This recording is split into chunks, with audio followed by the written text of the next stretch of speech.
Salut tout le monde, j'espère que vous allez bien. De mon côté, ça va super bien. Nouvelle vidéo aujourd'hui.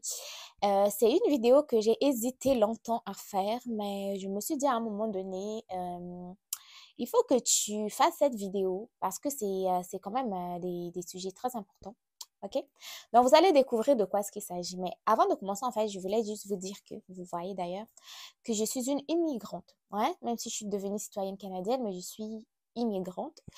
Je viens d'un pays africain. Donc, vous savez, peu importe où nous sommes en Afrique, nous avons des coutumes, des mœurs, des valeurs qui sont très, très, très différents des valeurs occidentales, coutumes, mœurs occidentales et tout. OK? Et je suis où? Je suis au Canada. Donc, pour certains immigrants, même aussi, même au niveau de l'Asie, on a des coutumes, bah, je dis en Asie comme si j'y suis, mais j'ai remarqué que même l'Asie, le Moyen-Orient, sont des pays qui ont des coutumes et des mœurs qui sont très différents des mœurs occidentales, OK? Donc, qu'est-ce que je veux dire aujourd'hui dans cette vidéo-là? C'est que j'entends souvent dire que l'Occident, en fait, c'est l'Occident ou les pays occidentaux sont des pays de la débauche. Pourquoi est-ce que je dis des pays de la débauche? C'est parce que certains d'entre nous disent que quand on quitte l'Afrique ou qu'on quitte l'Asie et qu'on vient au Canada, peu importe les États-Unis et tout, et qu'on perd nos valeurs, on est complètement corrompu par l'Occident, OK? Et là, je vais donner quelques exemples. Vous savez, c'est très rare, très, très, très, très rare, OK? Mais on commence à en voir de plus en plus. Mais je prends le cas des tatouages, OK? Des tatouages corporels. J'en ai, j'en ai, j'en ai, j'en ai des tatouages. Si on prend l'exemple des tatouages. Dans des pays en Afrique, là, c'est mal vu. C'est mal vu une femme tatouée, OK? Il y avait des tatouages qui sont plus des tatous tribaux ou tribales, si je peux dire, que mais nos ancêtres, nos grands-parents, grand-mères se tatouaient pour des significations, soit en rapport avec la religion, en rapport avec certaines traditions et tout. Ça, c'était accepté. Mais les tatouages modernes, là, style esthétique ou des tatouages qui sont reliés par rapport à tes croyances, à toi, ou simplement une femme tatouée, femme noire tatouée, c'est mal vu, OK? Donc là, déjà, on va dire que t'es pas une bonne femme, t'as pas des bonnes valeurs, t'as pas des bonnes mœurs parce que tu portes simplement un tatouage. Ce tatouage-là est où? Il est sur ton propre corps, mais les gens se permettent quand même de te critiquer, de te juger parce que tu portes un tatouage sur ton propre corps, OK? Donc, certains vont dire que c'est parce que la personne est maintenant en Occident. Comme moi, personnellement, quand j'étais au pays, j'aimais les tatouages. Je voyais ça beau. J'ai mes croyances à moi. Je me disais, ah, j'aimerais tellement représenter ceci sur moi. Mais au pays, je pouvais pas le faire parce que, premièrement, je voulais pas que mon père me corrige ou simplement parce que, à ce moment-là, je n'étais pas prête à être jugée par la société. OK? Parce que, on est quand même assez jugé par la société et la société, on dirait que a tellement des attentes envers nous, les femmes, qu'on doit être parfaite, soumise, on fait pas ceci, on doit être des visages angéliques, on doit pas s'exprimer, en fait, on doit être le reflet de ce que la société attend de nous. OK? Donc, si tu veux te tatouer, tu veux te faire des piercings, tu fais pas. Parce que on va simplement te juger toi, mais on va juger aussi ta famille.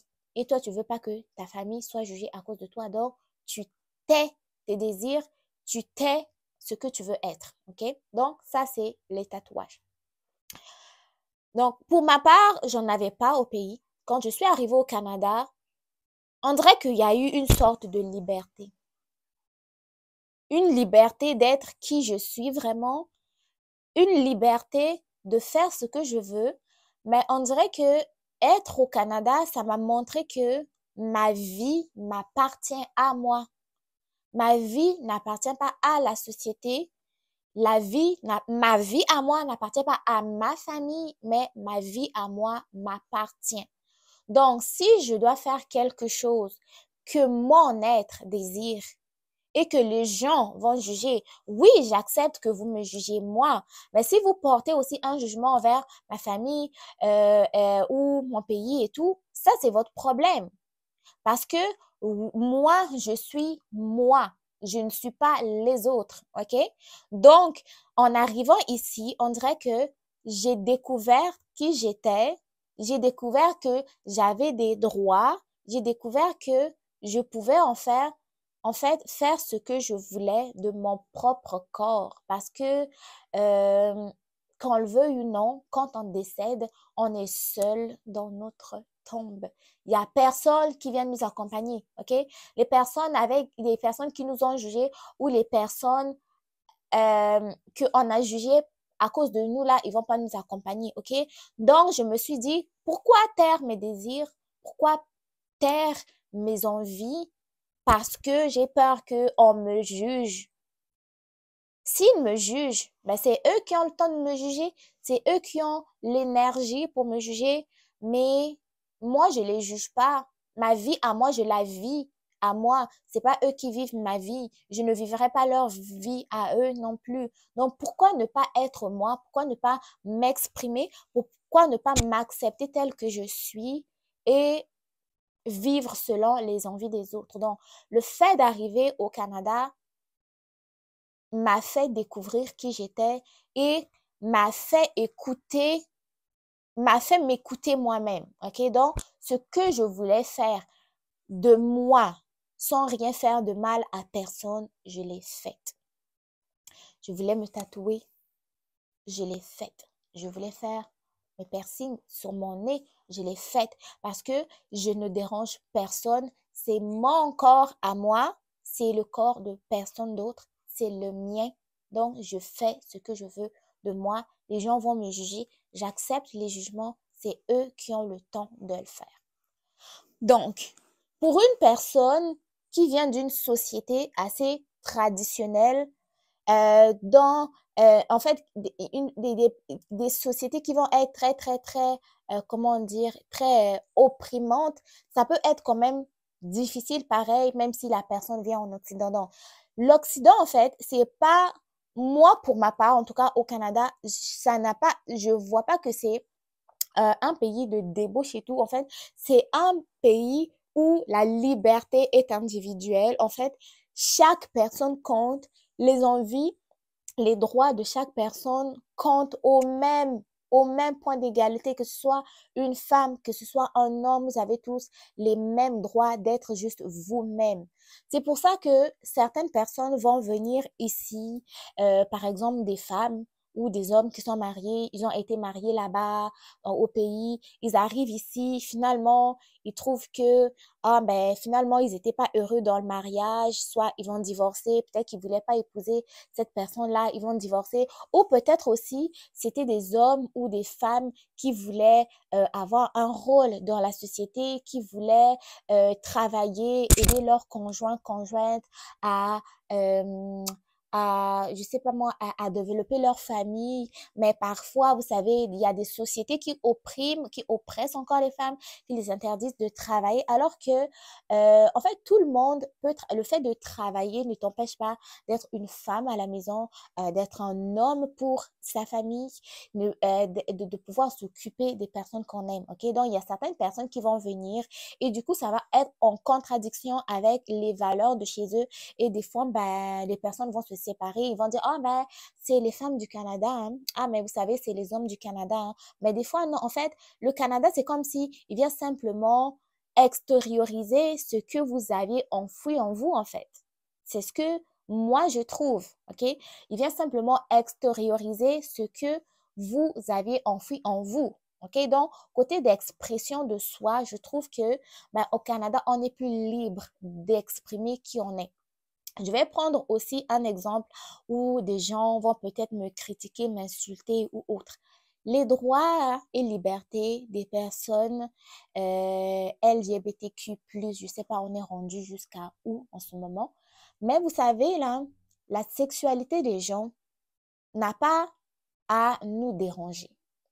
Ce qui se passe dans la chambre de Jacques se passe dans la chambre de Jacques. Ce qui se passe dans la chambre de Jeannette se passe dans la chambre de Jeannette. Ça n'a rien à voir avec toi. Ça n'a rien à voir avec ce qui se passe toi dans ta chambre. Donc, au niveau de la sexualité aussi, sachez que le Canada aussi vous permet de vous exprimer aussi librement sur ce côté-là. Et des fois, ça, c'est un sujet quand même assez tabou qu'on n'aborde pratiquement pas dans les sociétés d'où nous venons. Ça, c'est très, très critique. Quand tu es trop efféminé, ça dérange. Mais la question est que ça dérange qui? Ça dérange qui? Ça empêche qui de respirer? Ça empêche qui d'exister? Est-ce que tu penses que le fait d'être efféminé, c'est contagieux? J'en sais pas. Est-ce que vous pensez que c'est un effet de mode? Je ne crois pas. Le Canada, l'Occident permet d'exprimer ce que nous sommes vraiment, mais que nous avions enfoui en nous. Donc, pour des personnes qui pensent que les pays d'Occident sont des pays de débauche et tout, posez-vous vraiment la question. Comment ça se fait? Si je reviens encore sur la question de la sexualité, là j'ai parlé d'être soit efféminé, les gens vont te juger, soit tu es gay, les gens vont te juger, tu es lesbienne, les gens vont te juger, mais en même temps, tout ce que tu fais, tes affaires que tu fais, tu les fais chez toi dans ta chambre, les gens n'ont aucun rapport avec ça, mais vu que en 2024, chacun a à dire quelque chose sur la vie de chacun, tout le monde s'exprime. Si on vient aussi sur la question de sexualité, les parents là, d'où nous venons, qui n'abordent jamais le sujet de sexualité avec les enfants parce que c'est tabou, je ne sais pas pourquoi c'est tabou. Au pays, les mères, les pères, on va jamais parler d'éducation sexuelle aux enfants comme si le fait d'aborder ce sujet va les pousser précocement vers la sexualité. Non. Moi, ce côté-là, franchement, je pense que c'est une très mauvaise idée d'avoir des sujets tabous qu'on ne peut pas discuter avec les enfants. Discuter de la sexualité, ça permet simplement de dire à l'enfant que, ah, il y a ça, tu sais, à un certain âge, une fille, nanana, à un certain âge, un garçon, nanana. Attention, si jamais ceci commence, si jamais tu commences à avoir des relations sexuelles, sache que il faut te protéger. Je sais que il y a certains pays d'où nous venons, on est très, très religieux, il faut pas faire ça, c'est un péché, faut attendre ceci, cela c'est un péché, mais parlez-en au moins pour dire aux enfants que ça existe. Vous voulez dire que c'est un péché parce que dans votre religion, c'est pas autorisé. Moi, je ne juge la religion de personne, mais il faut aborder. Parce que si l'enfant décide de le faire quand même, mais qu'il le fasse au moins d'une façon sécuritaire et d'une façon protégée. Cela permet d'éviter quoi? Cela permet d'éviter ce que nous voyons souvent, des grossesses précoces, des grossesses, on ne sait même pas c'est qui le père. On va entendre, mais tu sais, la fille d'un tel là, elle est enceinte. Aïe, la petite fouille là qu'on voit tranquille, qui ne sort jamais tout le temps dans la parcelle là, elle est enceinte. Elle est enceinte comment? Oui, elle est enceinte. Mais les filles calmes comme ça, là, faut faire attention, elle est enceinte. Mais je pense que si elle avait eu une éducation, si elle avait su comment le faire d'une façon sécuritaire, même si les parents ont dit de ne pas faire, elle est passée quand même faire, mais elle va faire ça d'une façon sécuritaire, peut-être qu'elle ne va pas avoir cette grossesse précoce-là. Grossesse précoce, l'école s'est stoppée, son avenir hypothéqué. Pourquoi? Parce que les parents ont dit que c'était tabou. C'est un sujet qu'on ne parle pas. Comme si le fait de ne pas en parler, c'est ça qui va bloquer les hormones chez le garçon ou chez la fille là. Les hormones là, papa a dit que, maman a dit que, ça là, on fait pas. Ou les parents n'abordent simplement pas le sujet et voilà, on se retrouve un peu dans des problèmes. Or, en Occident, l'éducation sexuelle, c'est quelque chose qui n'est pas tabou. Il faut préparer les enfants. C'est pas le fait de ne pas en parler que ça ne va pas arriver, ça va arriver. Et quand ça va arriver, ça doit être fait d'une façon sécuritaire pour éviter les grossesses, pour éviter les maladies aussi. Donc, c'est très important. En Occident, on parle de cette éducation-là à l'école pour prévenir les enfants, mais je pense que c'est un sujet aussi qui devrait être abordé par les parents aussi pour pouvoir préparer les enfants parce qu'ils vont toujours finir par faire. Ce que vous ne voulez pas qu'ils fassent là, ils vont faire. Ils vont faire. Parce que vous avez beau dire non, oui, les hormones là, vous n'allez pas les stopper. C'est quelque chose de naturel. C'est le corps qui mature. On ne peut pas stopper la maturation du corps. Enfin, comment? OK? Donc, de ce côté-là, vous allez dire aussi, c'est la débauche. Est-ce vraiment la débauche? Point d'interrogation. Pour ce qui est aussi, j'allais prendre un autre exemple toujours, dire, ah, mais Canada, c'est la débauche et tout. Vous allez voir peut-être les gens dans la rue, l'habillement très différent. Par exemple, dans ton pays, toutes les femmes sont toujours en pagne, en boubou. Tu arrives au Canada, sache que c'est pas les mêmes coutumes, c'est pas les mêmes mœurs, c'est pas les mêmes coutumes. Les filles sont en jupe, en pantalon. Toi, tu es là, dis, regarde comment eux, ils sont là. Regarde comment ils s'habillent là. Ça. Ne critique pas. C'est comme ça que ça se fait ici. Avant de venir, c'est sûr que tu as vu des documentaires, des films canadiens à la télé ou américains à la télé.